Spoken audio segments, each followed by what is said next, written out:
What's happening, y'all? Welcome to Wanna Go Fishing here at the old table of contents. And you're being invited today to what has the potential to be the most aggravating day of my life. I'm gonna tell you why. These guys right here, this is why. I had a buddy of mine come over here and he looked at a lot of my collection and he said, you know, I've seen your videos on Abu Garcia and I've seen him when you do some stuff with the Mitchell, and he said, I've seen Zebco, he said, but I haven't seen you do anything specifically on Daiwa. I said, no, I haven't really. And so he saw two of these reels. He saw this reel, actually they were reel and pole together, rod sitting there together. And he said, why don't you do a review of these two guys? I said, well, I'll tell you why. Because in my time frame growing up, there were certain things that you stayed away from. And mainly because you've used them before and you learned, you know, there's things about these guys I just don't care for. So that's really why I haven't done them. He said, well, I think you should. I think it's time. And I said, no, I don't want to. And he said, but please do. And I said, but I don't want to. And he said, please again. So today what we're doing is we are taking out the Daiwa 108S spin cast reel on a time frame matching rod, and we're also taking out the 210 RL also on a time frame matching rod, and we're going to take these guys out and see if we can do anything with them today. Now, it's been a long time since I've really used any of these. I remember the issues that kept me away from them. Let's see if those issues still exist. Maybe I've outgrown it. Maybe I'll just go, I'm catching fish, who cares? Or maybe I will launch both of these things like a javelin in the Olympics right out into the lake. Who knows? Who knows? Anything could happen. So let's head out to the water and see if anything will happen. See you out there.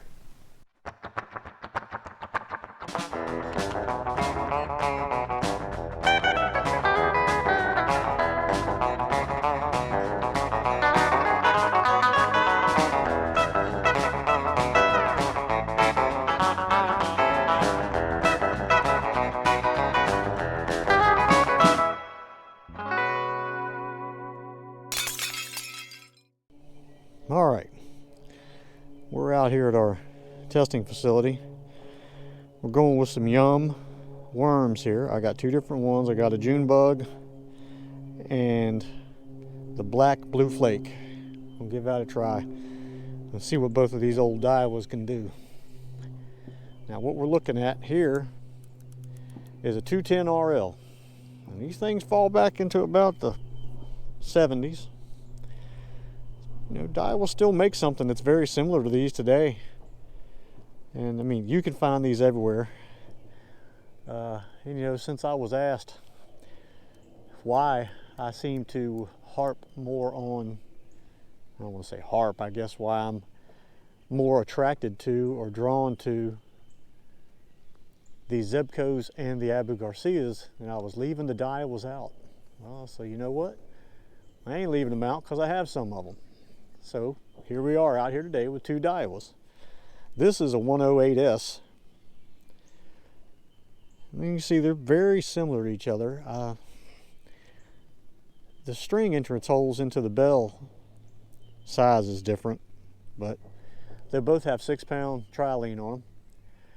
And we're using two different worms here. We're using a June bug and a black blue flake. Let's go ahead and give this one a shot. We're going to give the 108 a chance to see what it can do here. See if we can bring anything in. There we go. Oh, did we miss him? No, we still got him. We still got him. He kind of started swimming with me, so it made me think I lost him. Now let me tell you about setting a hook with one of these flimsy. Oh, he threw it. Okay, all right. He threw it. That's all right. That's okay. We're going to try again. We are going to try again. Right there. That was right close. Oh, you're not getting off. You threw my worm off. You're a good fish. Look at that. Come here, you.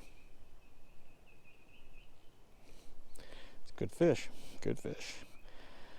After we reset the drag just slightly and put another worm on, take that camera down a little bit. Nice little fish. Nice little fish on the 108. All right, get you back in there.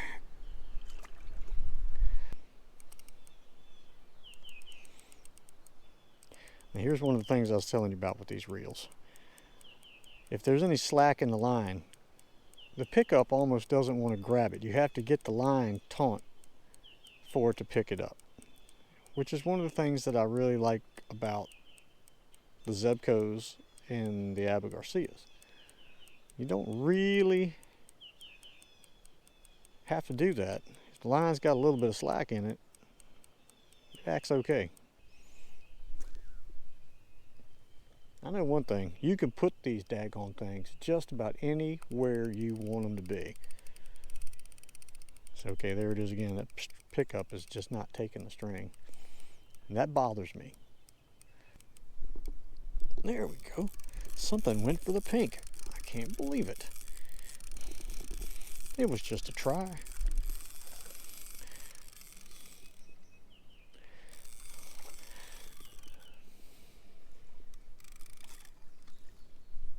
Look at that.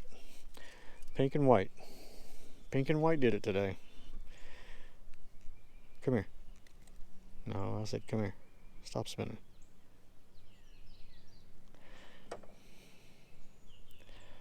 Pink and white. Charlie Brewer slider. He got himself all twisted up here.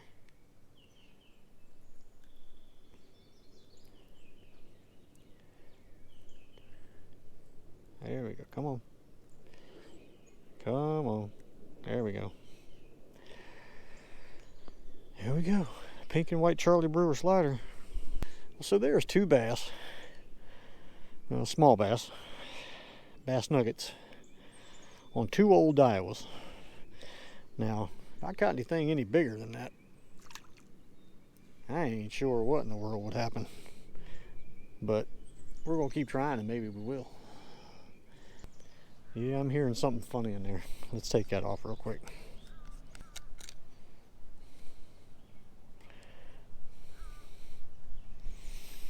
Oh, a little operation here. I see it in there. I will be lucky to get this out. Okay, so I'm trying to hand line my bait in because I got tangled up. And there's a dang fish on the other end. Well, that proves one thing. Just let it sit. He evidently just picked it right up off the bottom. Can you believe that? That's what he went for. And this is what I was doing. Hand lining it in. Craziness. Little feller. But pink seems to be working anyway. I don't know about y'all, but to me, there ain't nothing worse than fishing, catching a fish, and realizing this dang GoPro has to cut itself off. Now, I don't know if y'all have the same issue, but GoPro, it would be really nice if you could figure out what exactly the problem is and why your GoPro decides to cut off after about 2 minutes of being on. That, I would have to say, goes down in the old book of aggravation. I think what we're going to do is we're going to take this one and the other one over to where the pine tree is over there and see what we can catch over there. And just in case y'all are wondering, when I say the pine tree, that's what I'm talking about. The pine tree. There we go. Flimsy rod. Dag. Yeah, keep jumping. I set the hook on that thing. Y'all are just gonna have to mind my telephone. I ain't answering it right now. I set the hook on that thing and the tip of the rod almost didn't move. Yeah, I set the hook on him and the tip of that rod almost didn't even move. That was funny. Well, you got the hook right in the middle. Stop that.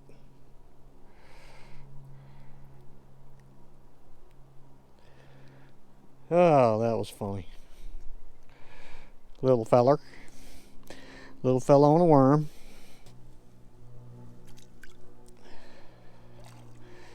Yeah, it was like the tip stayed right where it was and the pole just bent. Hold on a second. I got him in.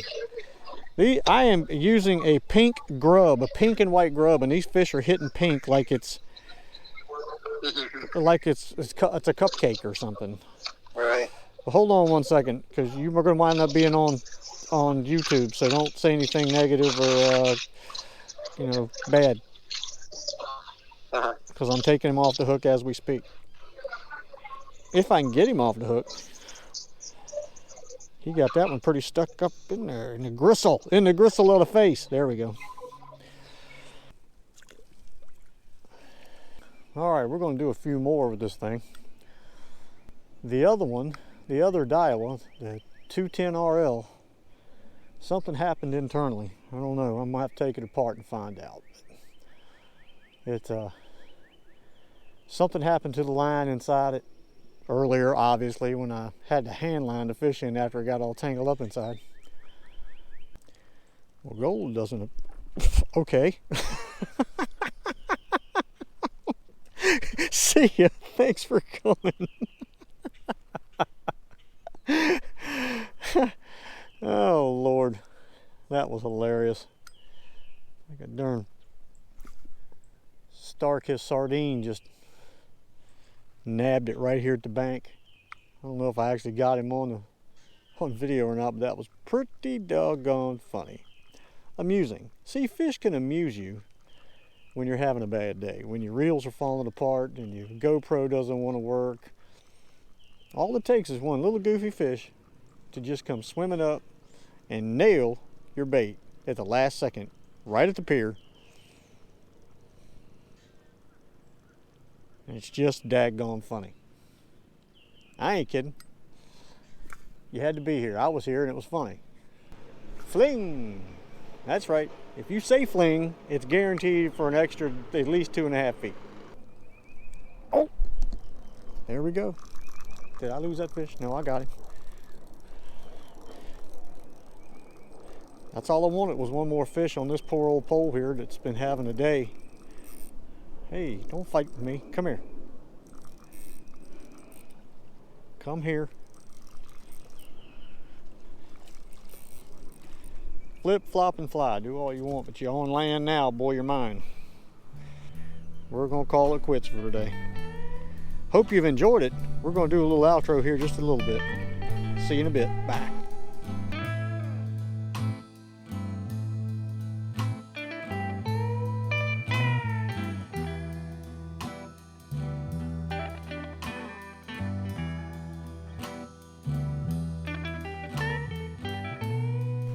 So here we are, back at the old table of contents, here at good old Wanna Go Fishing headquarters. Were we aggravated today? We were. There was an aggravation period there, but it was smoothed over slightly by catching fish. So let's talk about how all that came about. We're going to talk about the 108S here. Mechanically, the 108S gave me no problem whatsoever. None, literally. I had no problem with this one. It cast beautifully. Very long, far, very smooth retrieve. Was a great reel. Didn't have a problem. The only problem I had was this rod that it's on.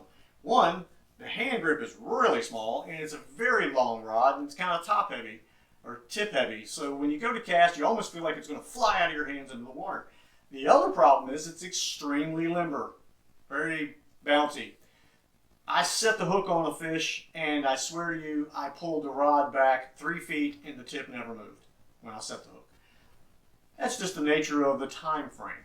So the 108S had no problem with it. It was actually very fun to use, and I enjoyed fishing with it. Now, the 210RL, different story. 210RL had all of the typical issues that these reels had 45 years ago, which is what made me stay away from them all those years. Unless you have the line tight, got some tension on it, it will not grab the line and feed it back into the reel when you're retrieving it. It'll just sit there. And you can miss hook sets like that. We all know that. The other issue was it bird nested itself somehow inside there, and it came out and turned into this huge ball of something that looked like a cat would play with. So it took a lot of time to cut all that loose and get this thing put back together again where I could use it. Of course, it made it fun when I was hand retrieving the lure that was still out there in the water and caught a little bass in the process. But that's what we called these back in the day. We called these 50-50 reels. And 50-50 reel meant there's a 50% chance that you are going to cast it out there and actually get anything to come back.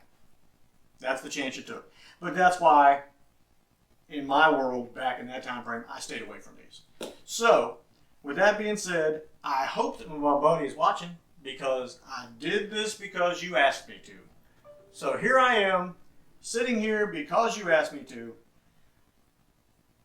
Not aggravated, thought I would be. I thought at one point I may launch this thing like a javelin in the Olympics out in the middle of the lake, but I didn't do it. I refrained. And I'm not so sure what that means, but my teachers used to say it a lot when I was younger. And I'm hoping that a lot of them are watching this today and see that I finally learned how to do that at 52 years of age. Anyway, hope you enjoyed this. This was fun to get out there and do it. Not as aggravating as I thought it would be, but aggravating nevertheless. And my phone's just going crazy over here. Don't these people know I've got something, I have a show to put on? Anyway, thank you for watching. If you liked it, please subscribe. Please hit that doggone button there, that bell, and you'll see other things that's coming up that I'm doing. Thank you for watching. We'll see you next time.